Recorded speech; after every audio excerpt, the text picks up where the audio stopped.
Salut tout le monde, j'espère que vous allez bien et que vous portez bien. Aujourd'hui, dans cette vidéo, je vais encore parler pour la énième fois de Malheur Habib et de sa belle-sœur Habiba Yadan, car ces gens tiennent des propos complètement inadmissibles, haineux, orduriers, monstrueux, des discours barbares, des discours que d'autres personnes tiendraient à leur place, sur les mêmes chaînes, dans les mêmes radios, dans les mêmes journaux, télévisés ou la presse papier. Les mêmes discours, sauf tu changes juste un drapeau, une terre ou un pays, ou une armée morale, et là ça devient des propos complètement infamants et qu'il faut mettre fin à ces propos. Les personnes qui tiendraient ces propos-là seraient envoyées sur Jupiter, Mars, Neptune, Pluton, où tu veux, mais ils feraient plus partie de la planète Terre et ils ne seront plus des terriens. Malheur Habib a encore tenu des propos complètement scandaleux, des propos qui appellent à la haine, Il a tenu ces propos-là sur la chaîne I24, si je dis pas de bêtises, dans les grandes gueules Moyen-Orient. Il tient ses propos suite à Bernard Kouchner, suite aux propos de Bernard Kouchner, où, en gros, Bernard Kouchner disait, ou Bernard Karcher, parce que lui, il tient ce discours-là limite palestinien ou qui va dans le sens palestinien, mais c'est une grosse demeure, Bernard Karcher. Hein, on connaît toutes les affaires, Rwanda, tout ça. Bref, c'est pas le sujet de Bernard Kouchner. Mais quand Bernard Kouchner dit, quand on voit ce qui se passe là-bas, quand on voit les images, tout le récit qui est raconté depuis cette fameuse date du 7 octobre, bah, il y a de quoi devenir anti-mythe, tout ce que tu veux. Donc, Meilleur Habib, on lui donne la parole, comme d'habitude. De toute façon, Meilleur Habib, tous les plateaux lui sont ouverts. Bref. Donc, il répond à ça. Et extrait. Les seuls colons dans le Gush Katif, c'était les Palestiniens, c'était des zones vides que Israël a rendu le paradis sur terre et on a délogé 8000, c'est jamais arrivé chez aucun Palestinien. 8000 ont été déplacés. Aujourd'hui, ils doivent payer un prix à leur agression, un prix à leur haine, un prix à ces 1200 morts, un prix au sang qui a versé, ou ces mères qui ont pleuré, ou ces soldats qui sont en train de pleurer. Et ce prix, c'est la terre. Aujourd'hui, on a bien vu qu'on n'est pas dans une guerre de territoire. Aujourd'hui, c'est une guerre de civilisation. Ces gens-là ne veulent pas un pays à côté d'Israël, mais à la place d'Israël. Sharon, que je connais intimement, j'ai des centaines d'heures en tête à tête avec Sharon, et y compris à la fin de sa vie, on n'a pas le temps d'en discuter, a fait, au moins, on a compris que le retrait de territoire n'amenait à rien. C'était un échec absolu. J'étais absolument contre le retrait du Gush Katif. Il l'a fait, au moins on a vu que de sorte... Donc, mais Ravi, pour vous, il faut reconstituer le Gush Katif ? Je n'aurai aucun souci demain à ce qu'une partie du Gush Katif, qui a été habitée pour la première fois par des mitnachalim, par des gens d'implantation juive, soit réhabitée par des juifs. Si on vit en paix, moi j'ai aucun problème de vivre avec des Palestiniens à côté, comme les uns et les autres. Il n'y a aucun problème. Mais il faut accepter d'abord l'existence avant de savoir dans quelles frontières d'un État. À ce jour, ils n'acceptent pas l'existence de l'État d'Israël dans aucune frontière de ce soit. Encore, on va prendre les mêmes recettes qui ont échoué, on va essayer de les remoduler avec cette pseudo-diplomatie pour arriver à encore des chèques. Moi, je ne pense pas à moi, je commence maintenant, j'ai plus de 60 ans, à mes enfants, à mes petits-enfants. Dans quel pays ils vont vivre, dans quelles frontières ils vont vivre. Et aujourd'hui, ce qui est important, c'est d'ouvrir les yeux, pas faire les mêmes erreurs. Pourquoi la personne qui a tué le père Hamel, la promenade des Anglais, le Bataclan, où Charlie avait un problème de territoire ou de colonie là-bas? Absolument pas. C'est l'islam intégriste qui veut conquérir le monde, et même les Libanais. Et M. Malbruno vous le dira, aujourd'hui ils savent très bien, mais le problème c'est que le Hezbollah est trop fort, et dans leur psychologie, comme 30 ans il a été aussi fort, ils pensent qu'il est aussi fort, il est beaucoup moins fort aujourd'hui. Je vous promets, d'autres personnes d'une autre confession tiendraient ce genre de discours, je vous promets qu'il aurait là les problèmes. Énormément de problèmes. Énormément. Imaginez tonton Vlad tenir ce même genre de discours, mais sauf que là, au lieu de parler de la bande de Gaza ou de la Palestine, on parle de l'Ukraine. Et il tient les mêmes propos. je pense qu'il serait condamné unanimement par l'ensemble des pays, tu vois, comme ça. Ah, machin, là, là. Mais de toute manière, hein, il a même pas fait le quart, tonton Poutine, hein, tonton Vlad, hein, vous l'appelez comme vous voulez. Il a même pas fait le quart de ce qui se passe depuis plus d'1 an maintenant. Là-bas, en Palestine, on l'a déjà condamné à mort, le tonton Pou. Hein. On est d'accord là-dessus, hein. Et tous ceux qui étaient russes, tous ceux qui étaient des oligarques ou milliardaires russes, ou tous ceux qui pouvaient avoir été en contact de près ou de loin avec tonton tonton Vlad, eh ben, ils ont été sommés de vendre leur entreprise, sommés de disparaître de la planète Terre, sommés de fermer leur putain de gueule, changer leur drapeau pour un drapeau blanc, l'hymne national dans les compétitions, il n'y en a pas, et limite, on exclut la Russie de toute compétition sportive, ce que tu veux. Waouh, hein? Jeux Olympiques, Coupe d'Europe de football, tout ce que tu veux, la Russie sous bannière blanche. Parce que, soi-disant, tonton Vlad fait des exactions, c'est un boucher, ouais, c'est le boucher des Balkans. Ouais, c'est super. Ouais. Mais chez Netanyahou, c'est quoi, lui? C'est le boucher de quoi, lui? C'est le boucher de Tel Aviv? C'est le boucher de la bande de Gaza? C'est comment? Les images qu'on a entre ces deux conflits, on peut parler français à un moment donné, arrêter de parler chinois, enfin, mandarin. On a des images de ce qui se passe entre tonton Vlad et l'autre schizophrène de Zelensky, tu vois. On a des images, on voit plus ou moins. On a des récits, puis voilà.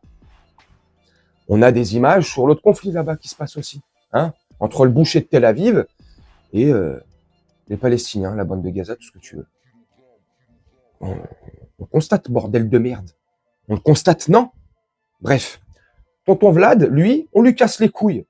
Parce que c'est plus ou moins... Bref, je m'en fous en fait. Voilà. Lui, là, open bar. Hein. Et puis je vous garantis sur facture, demain, il est encore là, sur I24, sur je sais pas quelle chaîne, en train de chialer, en train de pleurer, en train de déverser sa haine, tout simplement. Bref. Dites-moi ce que vous en pensez en commentaire. Pour moi, le plan est clair depuis le début. Le fameux 7 octobre 2023, c'est qu'un prétexte. Ou attention, je sais ce que je dis et je pèse mes mots. Quand je dis c'est qu'un prétexte, il s'est passé ce qui s'est passé, ok. Il y a eu des victimes du côté israélien aussi, c'est clair, des gens qui n'ont rien demandé à personne, qui étaient en rêve party ou en techno, je sais pas quoi là, oui, dans une rêve party, ils sont en train de faire la fête, en train de danser, éméché ou pas éméché, à jeun ou pas à jeun, ce que tu veux, ils faisaient la fête, oui. Eux sont des victimes, machin nana. Mais des victimes collatérales, un false flag, organisé, pas organisé. Il y a de quoi se poser des questions, non? Avec tout ce qui se passe. Bref. C'est passé ce qui s'est passé. Mais depuis, on voit bien, hein? Et l'autre ose dire que c'est pas un massacre, que ce n'est pas un acide? Non, mais non, tout va bien. Non. C'est propre. C'est moral. Hein? On a une morale, bordel de merde. On envoie des tracts. On les prévient. Qu'on va les dézinguer. Maintenant, s'ils veulent rester se faire dézinguer, c'est leur problème. C'est pas nous qui sommes immoraux. C'est eux, ils ont pas de morale, ils ont pas de jugeote. Tu les préviens de se casser ou de se bouger, ou tu leur dis attention, on va tous vous zigouiller. Mais ils décident de rester, c'est con. Eh ben, c'est de leur faute. Donc oui, effectivement, nous sommes l'armée la plus morale du monde. Non, mais franchement, c'est complètement délirant. Une fois de plus, moi, j'ai rien contre les juifs. Ce qui me fait chier, ce qui m'embête, et ce qui me rend fou, finalement, c'est d'entendre ce genre de discours et qu'il n'y ait pas de condamnation derrière, qu'il n'y ait pas de sanction derrière, qu'on leur fasse pas fermer leur bouche. Comme je vous disais, et j'ai pas besoin de vous le dire, on n'a pas besoin de l'entendre à droite ou à gauche. On le voit, on le constate, voilà. Ce genre de discours, quand c'est tenu dans leur bouche, ça passe crème, normal, attention, quart d'immunité. Mais quand c'est dans la bouche d'autres personnes, d'autres confessions, peu importe, même tu crois pas en Dieu, c'est fini. T'es une merde. T'as pas le droit de tenir ce genre de discours. Mais ça suffit à un moment donné. À un moment donné, ça suffit. Dieudonné, on l'a défoncé pour ça. Dieudonné, il avait 25 ans d'avance. Dieudonné, 95% de ses sketchs, c'est des classiques extrêmement bien écrits. C'est Nostradamus, 20 ans d'avance. C'était des sketchs. Il nous prévenait avec de l'humour, mais il nous prévenait. Il nous disait ce qui se passait avec de l'humour, mais on le prenait pour un con. Peut-être parce qu'il le disait avec humour. Et quand il a cessé de le dire avec humour et qu'il a été un petit peu plus sérieux pour pouvoir justement justifier ses propos et ses sketchs, parce qu'il écrit pas ses sketchs comme ça, sortis d'un chapeau de magicien. Il se base bien sur des choses, des actes, sur ce qu'il a pu vivre. Et il en sort ses sketchs. Mais il y a 20 ans, on le prenait pour un connard, pour un anti-mythe, anti-sismique, antiseptique, ce que tu veux, hein. On lui tombait dessus. La grande majorité des gens lui tombaient dessus. Les plateaux télé étaient fermés. Il n'avait plus le droit à la parole. Pourquoi? Parce qu'il disait la vérité? Parce qu'il dit la vérité? La vérité, c'est laquelle? Et je vais vous conclure la vidéo là-dessus. C'est que tu n'as pas le droit de parler sur une certaine forme de communauté. C'est un fait. C'est comme ça. Qu'est-ce que j'y peux? J'y peux rien. Je constate. On n'a pas le droit. Moi, le premier. Je sais que cette vidéo ne va pas être monétisée. Ou je vais être démonétisé, ou ils vont me casser les pieds. Chaque fois que je parle de ce conflit ou d'Israël, je donne juste mon point de vue. Moi, j'incite personne à la haine, moi. Je donne juste mon point de vue sur des choses que je trouve normales ou pas normales. Mais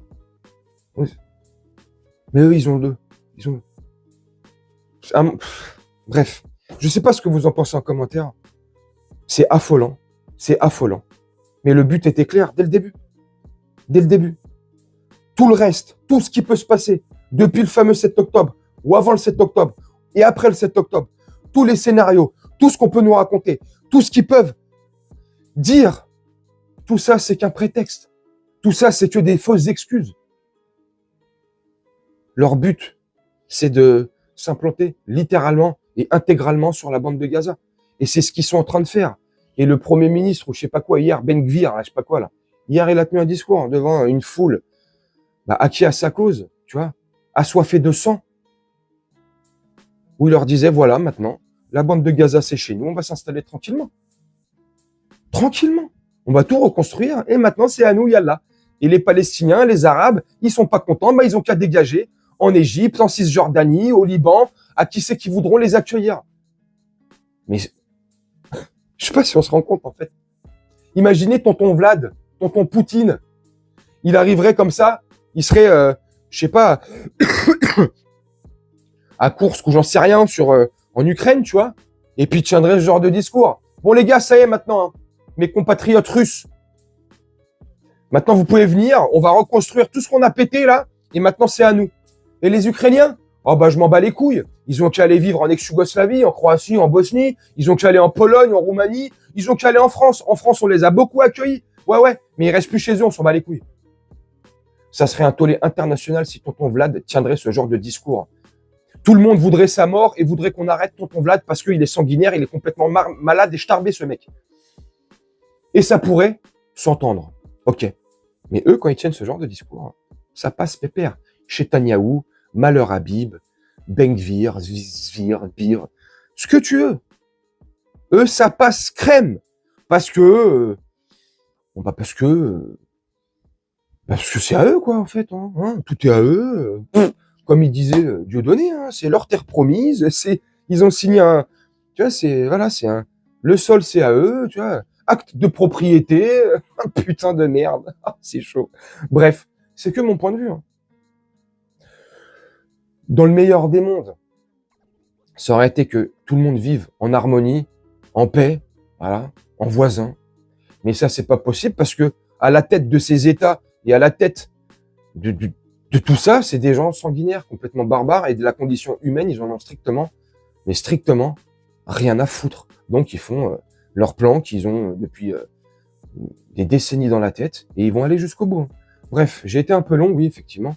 Mais dites-moi ce que vous en pensez en commentaire. Je sais pas si je suis très cohérent, si je pars dans tous les sens, mais comment ne pas partir dans tous les sens? Et encore, j'essaie de de peser les mots que je dis, chaque mot que j'emploie, pour pas être dans la haine ou la violence, parce que c'est pas le but de ma vidéo, c'est pas le but de mes propos. Au contraire, c'est juste donner mon point de vue sur des choses que je trouve pas normales, en fait. Pas normales. Inhumaines. Des choses inhumaines. Bref. Dites-moi ce que vous en pensez en commentaire. Moi, je vais vous laisser là-dessus, faire un petit montage tranquillement, puis on se retrouve bientôt pour une prochaine vidéo. Je vous souhaite une très bonne journée, une très bonne soirée ou une très bonne nuit. Ciao.